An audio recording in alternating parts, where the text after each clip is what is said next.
श्री सद्गुरु देवाय नमः। भाइयों बहनों, कुछ लोग नाम की महिमा पर चर्चा तो करते हैं, पर जब बात नाम जप करने की आती है तो उससे दूरी बनाए रखते हैं।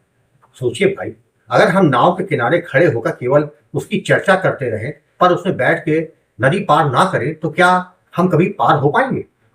इसी तरह केवल बातें करने से नहीं बल्कि नाम का सच्चा अभ्यास करने से ही जीवन का वास्तविक कल्याण संभव है। आजकल लोग कहते हैं मैं नाम जप भी करता हूँ, माला भी करता हूँ, ये मंत्र भी करता हूँ, वो मंत्र भी करता हूँ, रोज 10 तरह के पाठ करता हूँ, मुझे 2.5 घंटा लग जाता है पूजा पाठ में। लेकिन यह सब करने के बावजूद तो मन में स्थिरता नहीं आती। क्यों? क्योंकि आस्था तो है किंतु निष्ठा बिखरी हुई है। मेरे सद्गुरु भगवान कहते थे, जहां आस्था सब में हो सकती है पर निष्ठा केवल एक में होनी चाहिए। अगर मन हर ओर भागेगा तो कभी स्थिर नहीं होगा। पार लगने के लिए एक ही नाव पकड़नी पड़ती है। 2 नाव में पांव रख के कोई नदी पार नहीं कर पाया। नाम की गति अनंत है, पाठ की गति सीमित हो सकती है, लेकिन नाम यह तो सीधा परमात्मा का स्वरूप है। जिसने नाम की शरणागति कर ली उसे कहीं और भागने की आवश्यकता ही नहीं रहती। यह संसार के पार ले जाने वाली एकमात्र नौका है। नाम के बल से ही जीव परमात्मा को पा सकता है। इसलिए समय बर्बाद मत करें, अपनी सारी ऊर्जा, सारा ध्यान नाम जप में लगा दीजिए। और हाँ, एक बात ध्यान रखिएगा, जो कुछ आप पाना चाहते हैं वह अगर आपके जीवन के लिए सही है तभी नाम महाराज की कृपा से वह हो पाएगा। यदि उस इच्छा से भविष्य में आपका अहित होना है तो वह पूरी नहीं होगी। यही नाम का सबसे बड़ा वरदान है कि यह केवल वही देता है जो आपके लिए शुभ है।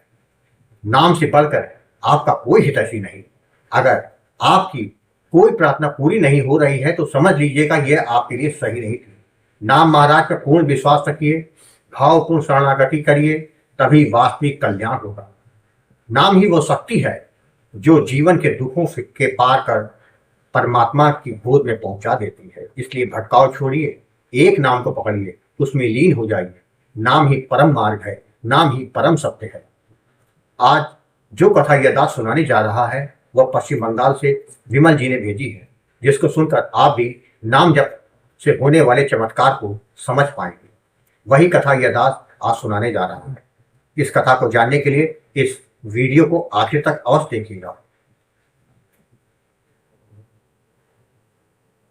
इसके साथ ही यदि आप राधा नाम की महिमा, बांके बिहारी जी की कृपा और वृंदावन से जुड़ी सत्य कथा का आनंद लेना चाहते हैं तो हमारे दूसरे चैनल अच्युत प्रभात तथा भक्त भगवंत को जरूर देखें।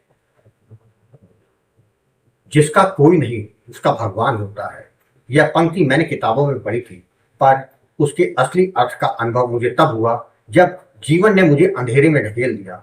आज मैं यह कहानी इसलिए सुना रहा हूं ताकि आप जान सके कि नाम जप की शक्ति कैसी होती है और किस तरह प्रभु अपने भक्त का हाथ पकड़कर हर मुश्किल से बाहर निकालते हैं।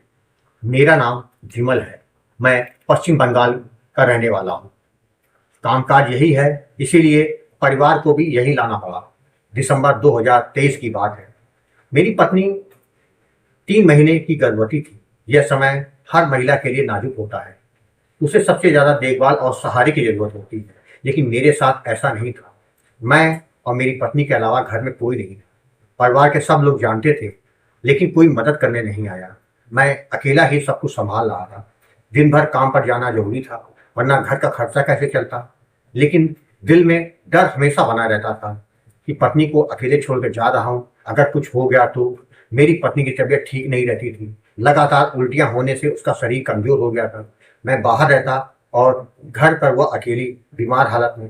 यह सोच के मेरी आत्मा रो उठती थी, पर मजबूरी थी। मैं बहुत निराश रहने लगा।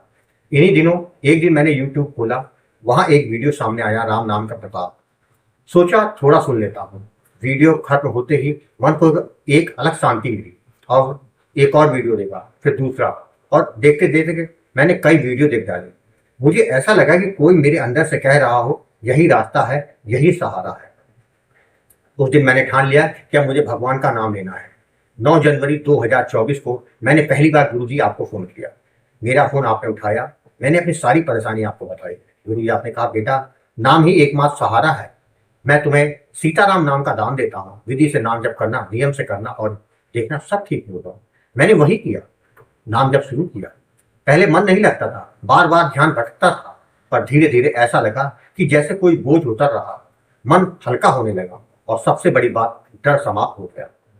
इसी बीच मेरी पत्नी की तबीयत और बिगड़ गई। कई बार ऐसा हुआ कि वह बाथरूम में गिरते गिरते बची। मैं अंदर से कांप उठता, रात को सिर पटक पटक कर भगवान से प्रार्थना करता कि हे सीताराम, मेरी पत्नी को बचा लो, मैं उसे अकेला नहीं संभाल पाऊंगा, माता पिता की तरह उसकी आप रक्षा करो। नाम जप ने मुझे साहस दिया और वही हुआ जिसकी मैंने कभी कल्पना भी नहीं की। डिलीवरी का दिन आया। डॉक्टर ने कहा समस्या है, बड़ा ऑपरेशन करना पड़ेगा, नॉर्मल डिलीवरी का रिस्क है, जिम्मेदारी हम नहीं लेंगे। मेरे पैरों तले जमीन खिसक गई। मेरी पत्नी पहले से कमजोर थी, थायराइड की बीमारी उसको थी। मैं डर से कांप उठा, लेकिन भीतर से एक आवाज आई, डर मत, मैं हूं ना।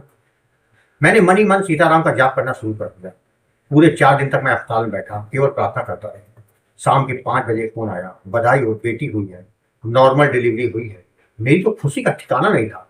नर्स ने कहा माँ और बच्ची दोनों स्वस्थ हैं। उस दिन बहुत सारी डिलीवरी हुई थी, लेकिन मेरी बच्ची सबसे स्वस्थ निकली, 3 किलो 300 ग्राम। हम घर लौट आए। मैंने प्रभु से कहा सीताराम जी, ये बेटी तुम्हारी है, इसे मैं तुम्हें समर्पित करता हूँ। आज मेरी बेटी 1 साल 2 महीने की हो गई है, ना एक दिन बीमार हुई, ना मेरी पत्नी की थायराइड की समस्या बची, वो भी खत्म हो गई। थायराइड ऐसी बीमारी अपने आप ठीक हो गई। ये आश्चर्यजनक था मेरे लिए। सोचा था कि अब सब ठीक हो जाएगा, लेकिन नहीं। जीवन ने एक और परीक्षा ली। एक दिन अचानक मेरे पेट में दर्द उठा। मैंने इसे मामूली दर्द समझकर नजरअंदाज किया, पर 3 महीने बाद फिर से दर्द हुआ। अल्ट्रासाउंड करवाया तो पता चला कि 14 mm की स्टोन है। डॉक्टर ने कहा जल्दी ऑपरेशन कराओ, गॉल ब्लैडर की थैली फूल चुकी है, संक्रमण बढ़ रहा है। सरकारी अस्पताल गया, पर तारीख मिली 2.5 महीने बाद। निजी अस्पताल गया, वहां खर्चा बताया 60,000 रुपये। मेरे लिए यह दोनों ही असंभव था। 2 महीने ऐसे ही बीत गए। दर्द हर हफ्ते बढ़ता गया, नींद उड़ गई, चिंता ने घेर लिया, लेकिन नाम जब नहीं छोड़ा। मैं हमेशा कहता, नाम महाराज मुझे मरने नहीं देंगे, यह विश्वास भीतर से आता। फिर चमत्कार हुआ। एक दोस्त ने मुझे एक चैरिटी अस्पताल के बारे में बताया, वहां डॉक्टर कम खर्च में ऑपरेशन करते। मैं वहां गया। डॉक्टर ने टेस्ट कराए और एडमिट होने को कहा। समस्या थी कि ऑपरेशन के लिए परिवार का एक सदस्य जरूरी था, लेकिन मेरे पास तो कोई नहीं था। लेकिन तभी नाम महाराज की कृपा फिर हुई। एक अंकल जिनसे मेरी कभी ज्यादा बातचीत नहीं होती थी, खुद मेरे पास आए और बोले बेटा मैं चलूंगा ना, चिंता मत कर। इतना ही नहीं, मेरे एक रिश्तेदार ने पैसे भी भेज दिए। मैं एडमिट हुआ और जब मैंने अस्पताल देखा तो मेरी आंखें भर आई। हर जगह राधा रानी और भगवान श्री कृष्ण की तस्वीरें थी। जिस बिस्तर पर मैं लेटा था उसके सामने राम दरबार की तस्वीर थी, बगल में भगवद गीता। मुझे ऐसा लगा कि जैसे मैं किसी मंदिर में हूँ। मन पूरी तरह शांत हो गया। ऑपरेशन का समय आया। डॉक्टर ने कहा 7 मिनट में सब ठीक हो जाएगा, और सचमुच सिर्फ 7 मिनट में ऑपरेशन सफल हुआ।